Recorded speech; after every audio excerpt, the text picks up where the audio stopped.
I'm Carrie. This is Student Loan Chit-Chat. Today is Sunday, September 3rd. Sorry if my voice sounds just a little bit off. I'm just ever so slightly under the weather. All right, so I want to talk about two things today. Actually, there are a lot of things I want to talk about, but we'll limit them to two. The first thing I want to talk about is, should we feel bad for people who chose to do nothing these past 3 years that the student loan moratorium was on? So these are people who could have done something and chose nothing to improve their financial situation over the last 3 years. How should we feel about that? If nothing else, how do I feel about that? And then the second thing I want to talk about is really thinking twice before you take in a friend. And sometimes people have even taken strangers who may be down on their luck. And before you, throw eggshells at me and rotten vegetables, hear me out, all right? So, I'm Carrie. This is Student Loan Chit-Chat. Let's go ahead and dig in, shall we? All right. First off, I'm debt-free. I have only recently been debt-free. That means no credit card bills, no student loan bills, nobody. It's just my month-to-month living expenses. And I will tell you that the journey to debt freedom for me was not an easy one. It was a very, very long and arduous one. It took many, many years, and it took me till I was in my mid-50s to sort things out.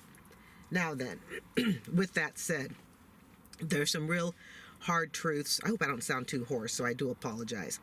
There are some hard truths, and one of those hard truths is understanding how money works and understanding how to protect it, but also doing it in a way that doesn't make you seem cold and callous, but at the same time allows you to give to others, okay?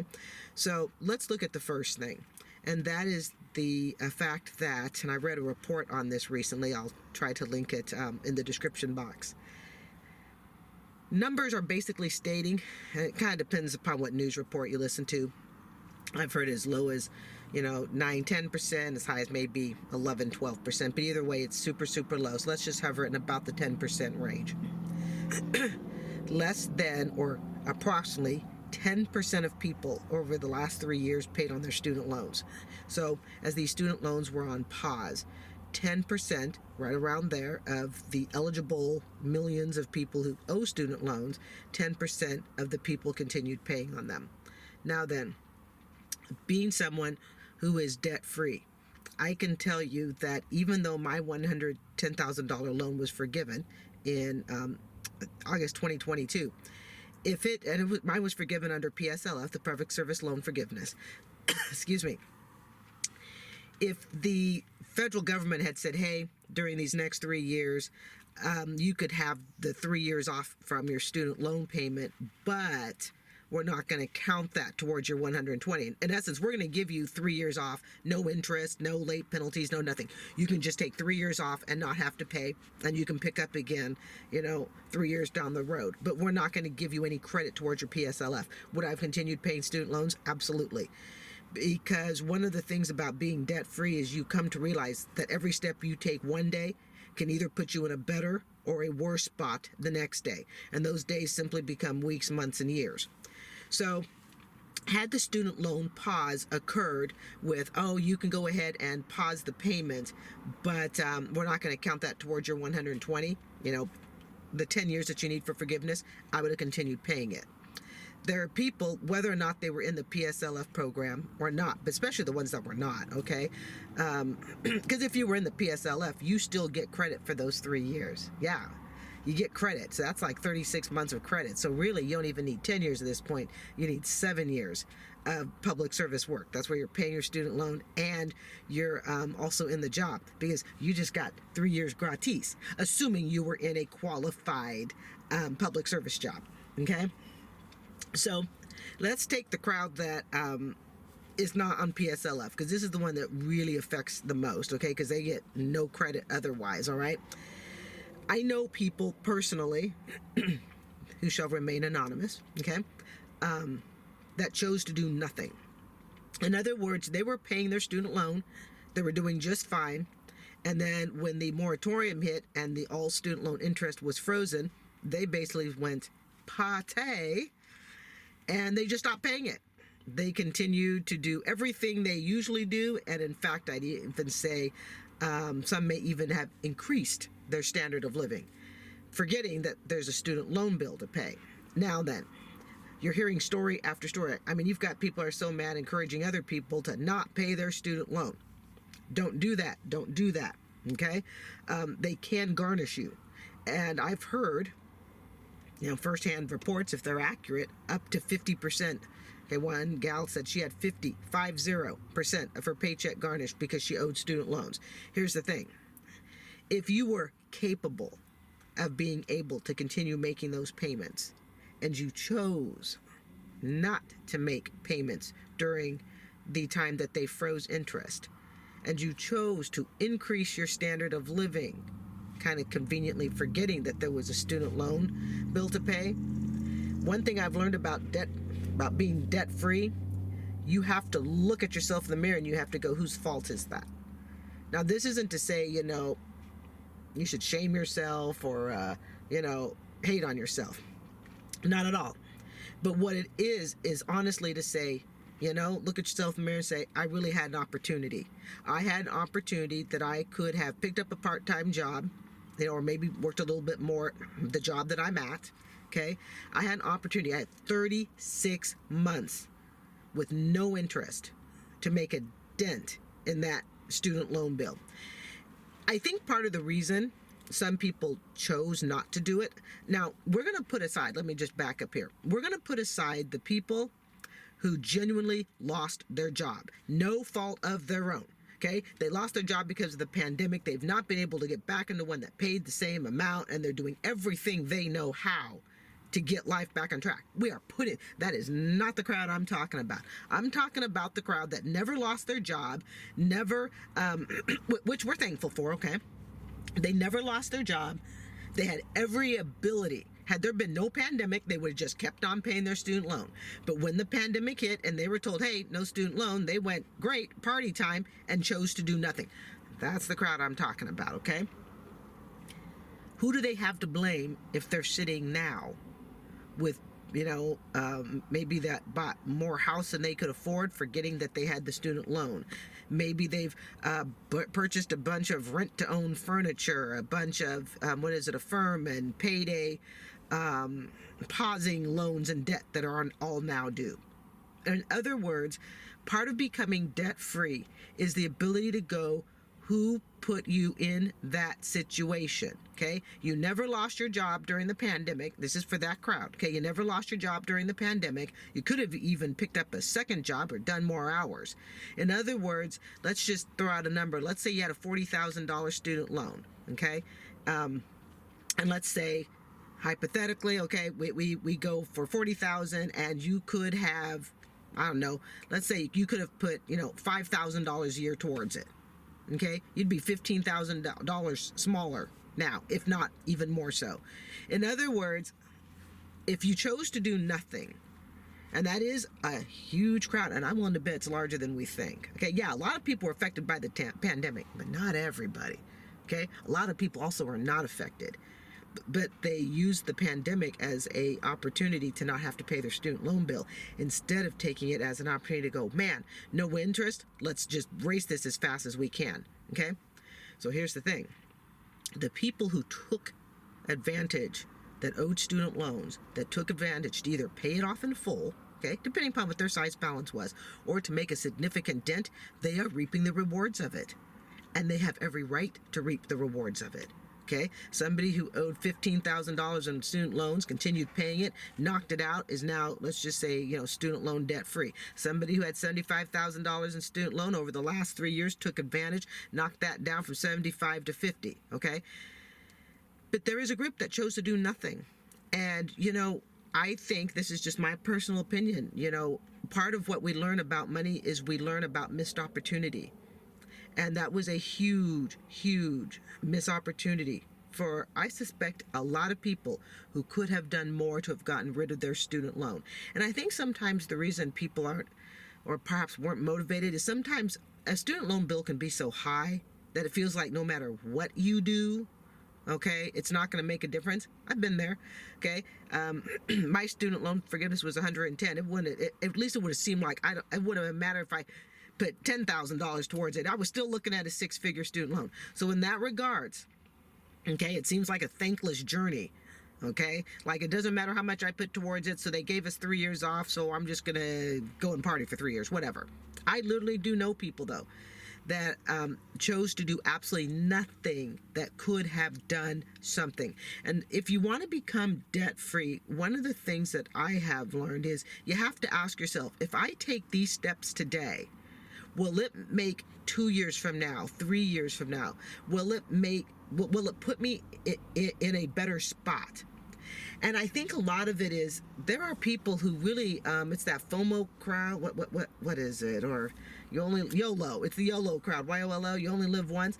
That's the crowd that I think has a hard time seeing long term.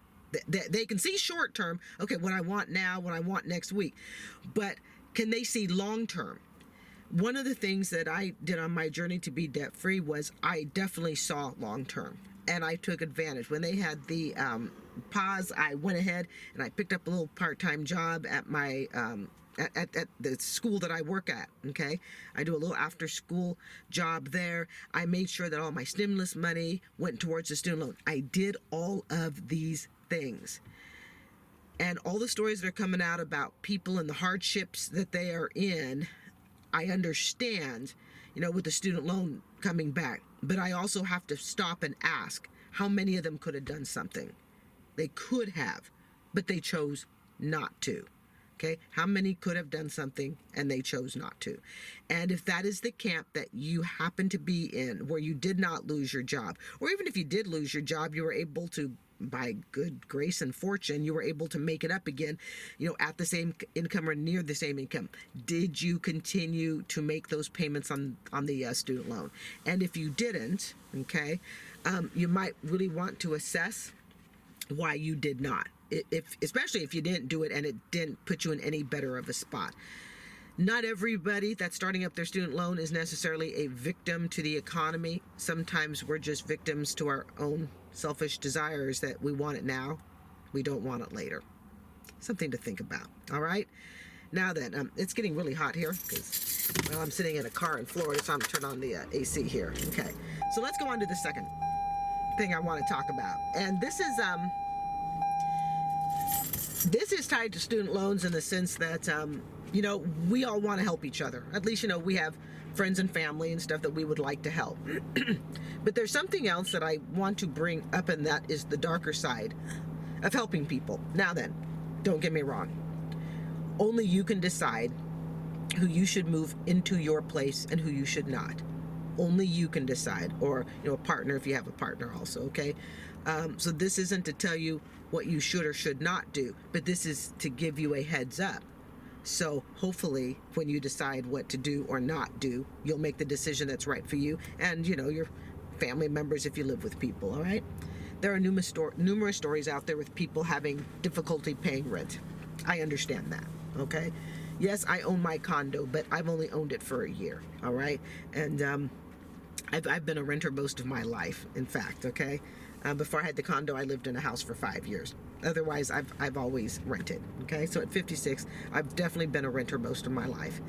And with a lot of stories out about, how bad the market is and people are, living together, having to kind of, find roommates and stuff. And that's all good and well.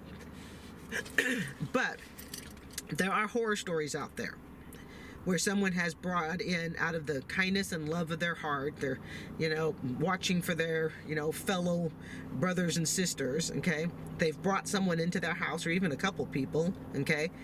And things have gone south very, very bad, to the point that police are involved, attorneys are involved. So I'm gonna give you a heads up. And this is just something that I hope will help you make the right decision for your own personal needs, financially, emotionally, physically, and everything else, and anybody you may live with, all right? A lot of people don't know that when you take somebody into your place, let me give you Hillsborough, okay? I live in Tampa, Florida here, which is Hillsborough County. And last I looked, which was like today, It takes approximately 14 days, not even a month, approximately 14 days of somebody being in your house with your permission before they can claim that they are actually a resident. Now you're like, wait a minute, they're just a visitor.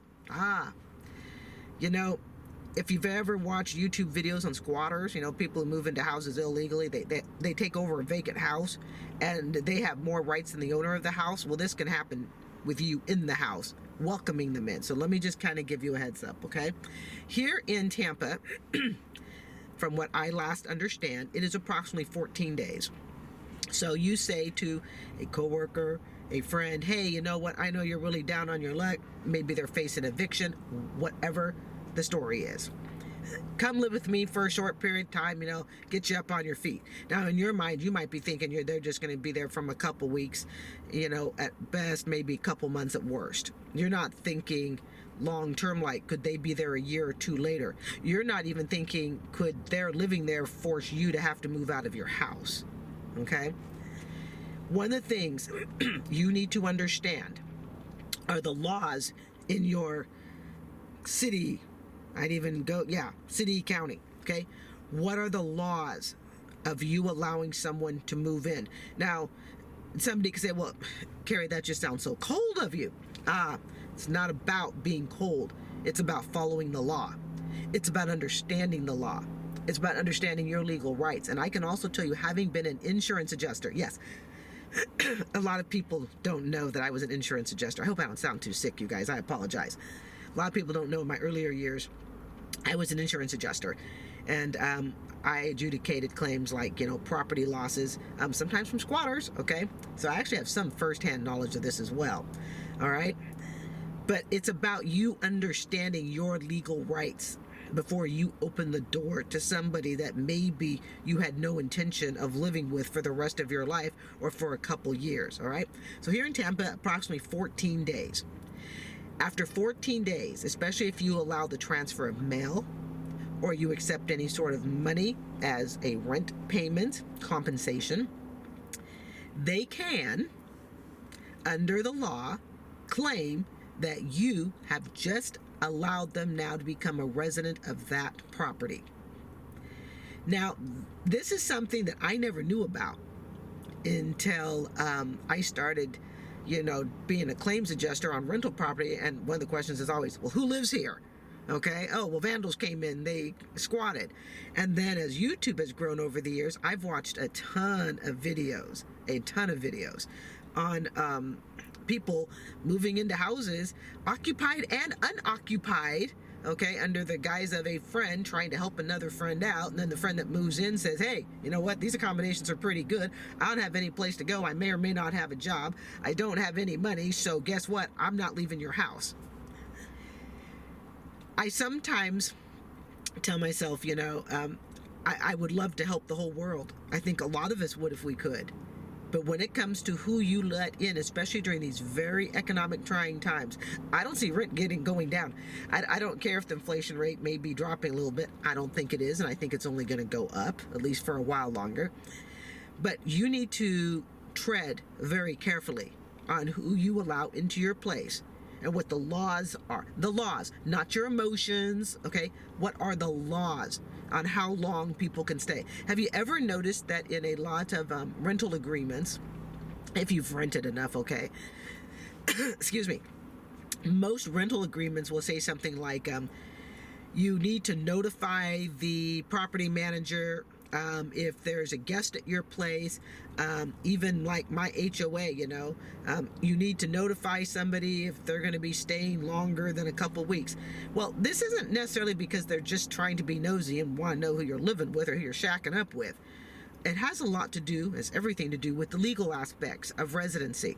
So let's say you take in a friend, let's say you have a coworker who's down on their luck, and you tell them and their spouse or them and their kid, whomever, okay?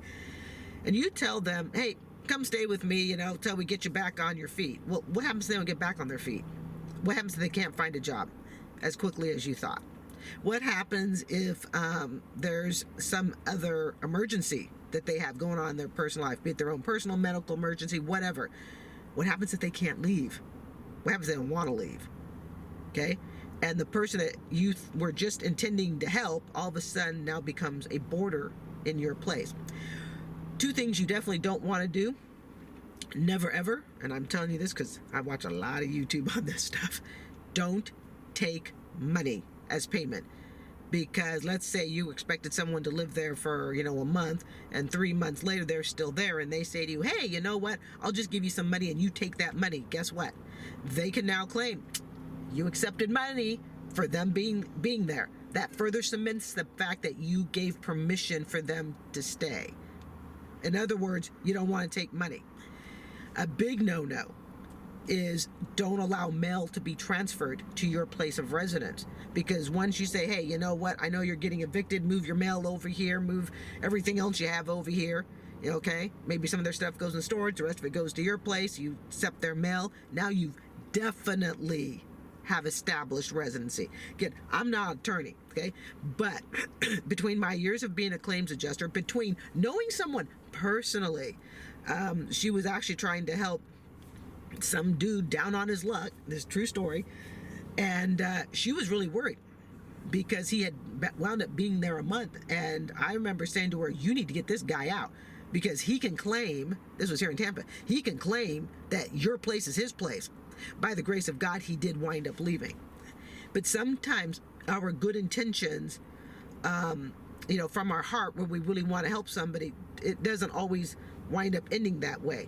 And really, to evict them at that point, okay, you have to go through a court. You literally have to go through an eviction. It doesn't matter that you didn't want them to live there for forever. It doesn't matter that there was no lease.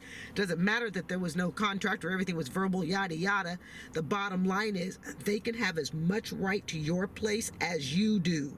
Once you allow them into your door to stay more than 2 weeks, you transfer their mail there, and or, okay, they're living there, you're allowing them to get their mail there, okay, and or you're accepting payment for them living there. As we are in very trying times, and people do want to help each other out, I just simply want you to go in understanding the possible actions, consequences of your kind actions, okay? It's my personal belief that, you make the decision that's right for you, but to make a decision and not know all the facts is not a good decision at all. That's going in blindfolded. You don't want to go in blindfolded. You want to go in, with your eyes wide open. So help people during this difficult time. I try to help people. I have a neighbor, anything I can donate to her, and definitely bundt cakes. Okay, she gets that too, all right? But, things that are hand-me-downs in great condition and stuff like that, that's how I donate. That's how I give it, okay?